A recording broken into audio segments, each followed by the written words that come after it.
அந்த அளவுக்கு வந்து அவர் அதில் வந்து ஓரளவுக்கு சரியாக இருக்கிறாருன்னு பார்க்கலாம்.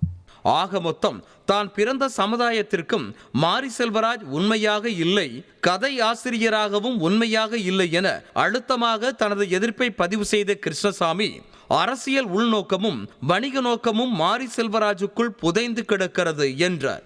அவர் அந்த பிறந்த சமுதாயத்துக்கோ விசுவாசம் இல்லை.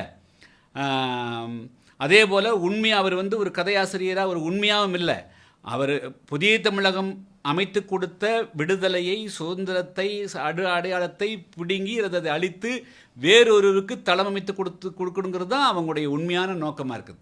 ஸோ அதில் ஒரு மிகப்பெரிய திரிவுவாதமும், அதில் வந்து கமர்ஷியல், அதாவது அந்த வணிக நோக்கமும் அரசியல் உள்நோக்கம் இருக்குதுங்கிறது தான் என்னுடைய பார்வை. இப்படி தங்கலான் படத்தை பாராட்டி வாழைப்பட காட்சியை கிருஷ்ணசாமி குறை கூறி உள்ள நிலையில், விடுதலை சிறுத்தைகள் கட்சி தலைவர் தொல் திருமாவளவன் மாரி செல்வராஜை